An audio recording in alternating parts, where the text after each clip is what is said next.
Chicago, of course. And I tell you, it is a very, very crazy Sunday.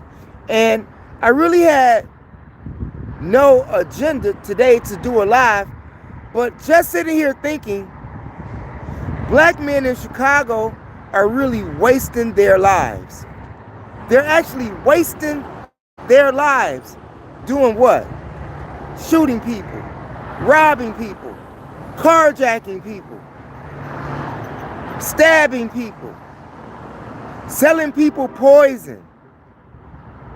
This is what's going on for the black males in Chicago, but not only in Chicago, I'm sure that it's worldwide.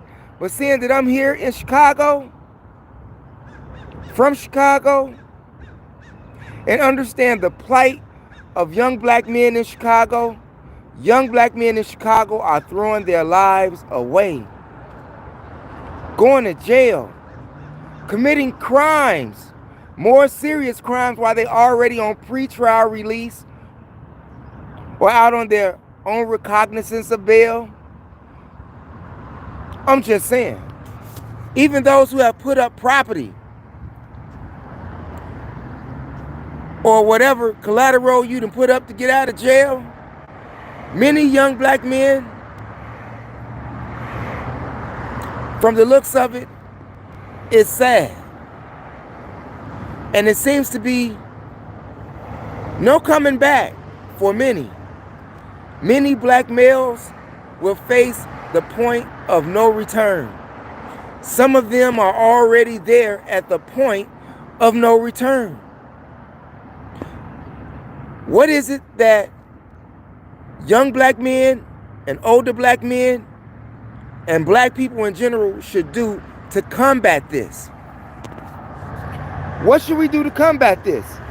Now, I know a lot of people right now here in Chicago. Yeah, look at the city in the backdrop, baby. You got many people down there at Soldier Field right now watching the game. Minnesota Vikings versus the Chicago Bears. That's what's happening. But black men in Chicago are wasting their lives on nonsense. And when they go to prison, when they go to jail, they giving them football numbers. Football numbers. And there's no rehabilitation when you go behind those walls. When you go into those institutions of concentration. Yeah, like concentration camps. Because that's what the prison has become. Concentration camps. Not a place for rehabilitation, but concentration camps. Yeah.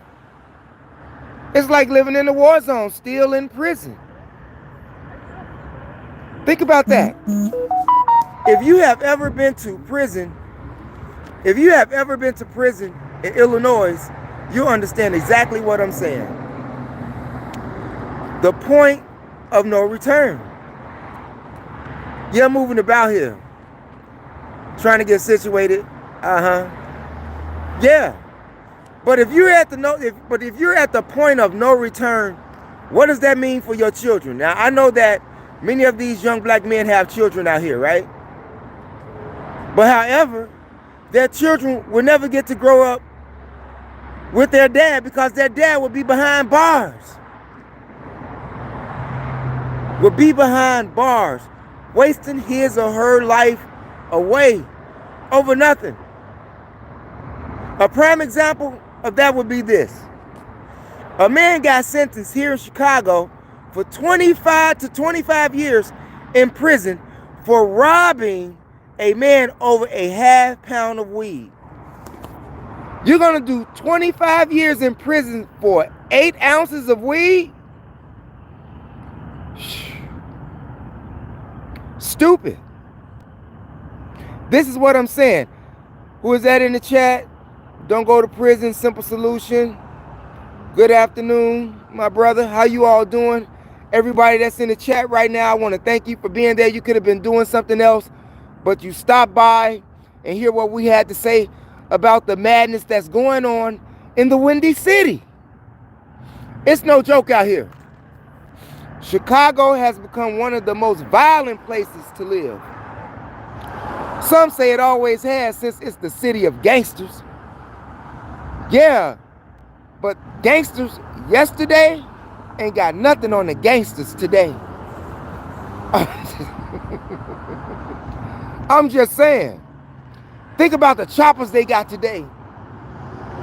Yeah, even though they did drive-by shootings back in the day, yeah. Yeah, the white gangsters, the Caucasian gangsters, yeah.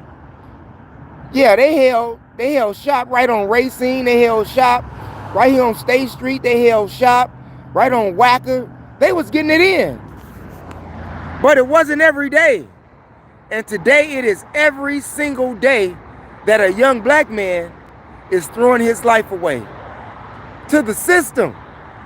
He becomes a product of the system. And when he gets out, any and all opportunities that he did have in a very slim way, he has none right now. I don't understand people. People think this is a joke in Chicago. It is not a joke. Hey, it's a place over here in Chicago called Jimmy's, okay? And it's right on State and Adams. Go there and see what is going on. Yeah, go over there to Jimmy's and see what's going on. In fact about it, you don't have to go that far because you have people here right around the corner on State Street at Macy's getting shot. Last night, I'm outside. Outside downtown, right outside of Macy's. Baka, baka, baka, baka, baka. That's what you hear. And who got shot? A woman got shot, 19 years old, right outside of Macy's. I didn't have time to record. I was too busy ducking the gunshots. I was too busy ducking the gunshots. Yeah, and this is right around the corner from CBS. Right there on State and Washington Street. You had people that was dropping down to the ground. You had people that was going inside the entrances of stores. You have people hiding behind concrete center blocks. Hey, it got so loud that they said that the windows were shaking in the CBS building from the gunshots. You had people right across the street at the Christ Candle, at the Christ Kindle Market, at the Daily Plaza. People hiding, trying not to get shot. Just as they did them lights over there for the Miracle Mile. And if I'm not mistaken, they just put the tree up. This comes right after all of this lighting and gathering for what they call the holidays, okay? Not that I celebrate them, because I don't. But I'm here in the city of Chicago where everything is going on. Lights, camera, action. It's all here. Hey, never a dull moment, but also dangerous at the same time is what we're saying, okay? You had one lady here who moved from Rio de Janeiro, and Rio de Janeiro is known to be very violent. She said that she never saw such violence like she see here in Chicago as they did in Rio de Janeiro. It's real in the field out here in Chicago. I mean, you got all of these teenagers now. You got so many homeless teenagers downtown Chicago that wreaks havoc downtown Chicago. Yeah, they wreak havoc. They're homeless teenagers, and they are in bands. Do you hear me? 5, 6, 7 deep at all times. At all times. Downtown Chicago. So if you come here on vacation, be careful. Even if you're a resident, you have to be careful here. We just saying, okay? Yeah. And I tell you something else. Yeah, I got to watch myself. You don't know what's behind you, who's behind you. You got to look at all times. You never know when the Reaper may come to give you a visit. Hey, it's not even safe for the police, okay?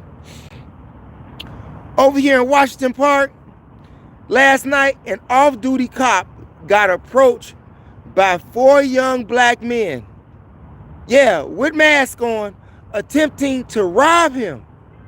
And what did he do? He pulled out the ratchet. It was a mass shootout. Washington Park last night.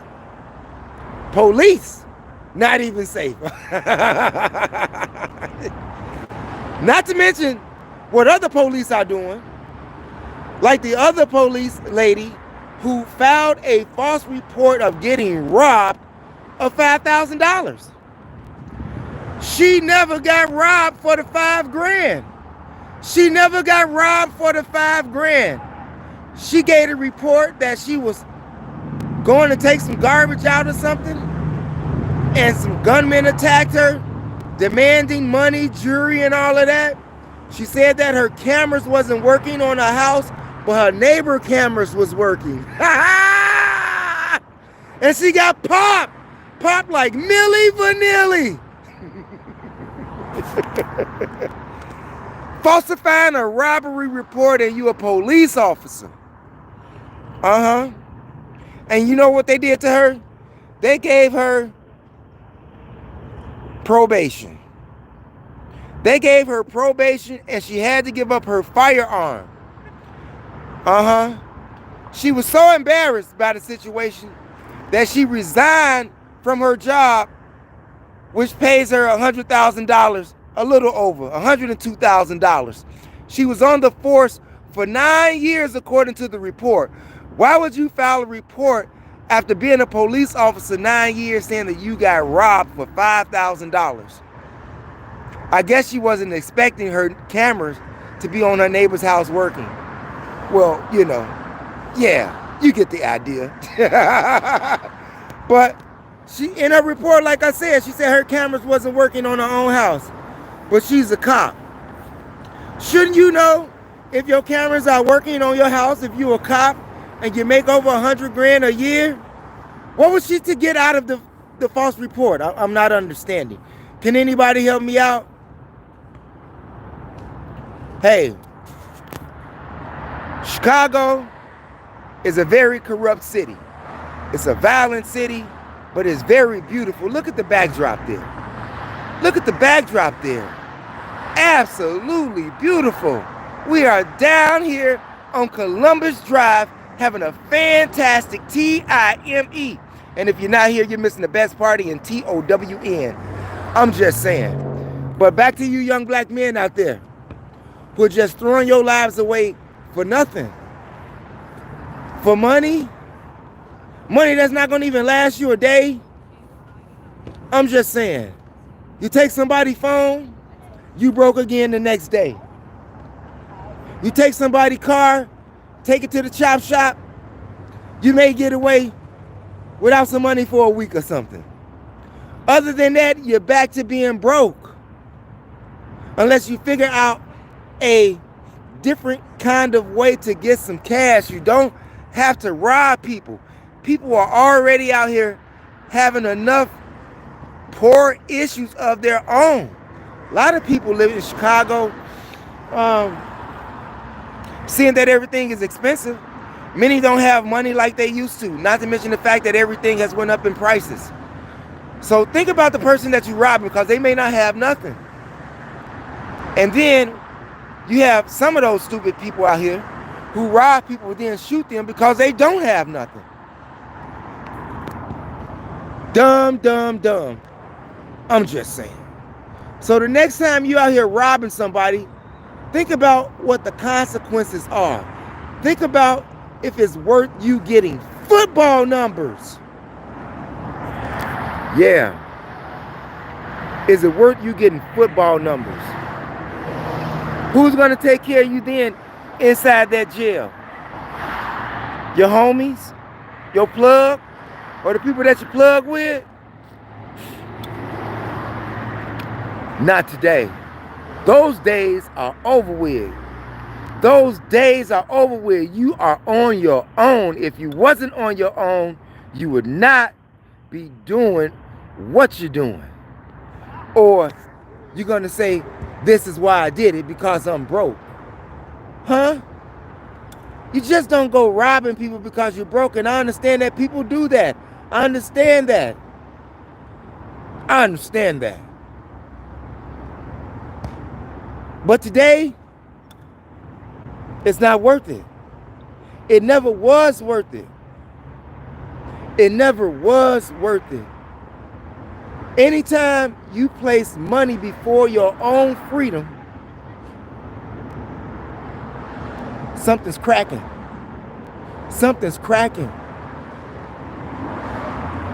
Don't let nobody trick you out your freedom. Not even money. Not even money. And you need money in this system in order to survive. But don't let having lack of money send you to prison. I'm just saying. You think about that, you all. Me, myself, I got to get out of here right now. I got a couple of things to do. Like go get some cherry juice. Yeah, some cherry juice. So for all of you out there who want to know what the cherry juice is for, just look up what the uses of cherry juice is for in your body. I'm just saying. Hey, I know you all think I forgot about my Mo Powers channel. I haven't laid no videos out there in a week, but I gave you an opportunity to review, research the material over there on the last audiobook series entitled Blackmen of the Nile and His Family. So sometime today I'll be putting more videos up on Mo Powers, okay? Uploads, that is. And also, and if you are into hip-hop, R&B, spoken word, comedy, independent movies, poetry, slam fest, go over to my other channel, THEMOSHOW Classics, all one word, no space, here on YOUTUBE, and also be expecting something to be going up on that channel again tonight as well. Peace out, you all. Thanks for viewing. And on your way out the door, hit the subscribe button, hit that notification bell, and the word all to help ensure that you get notifications when I upload videos on YOUTUBE. Also, press those condiments to like and to share. Share the information with relatives, friends, co-workers, anyone that you come into contact with. It is a magnificent way to jumpstart your CONVERSATION. And by all means, never give up on your DREAMS. Thanks for viewing.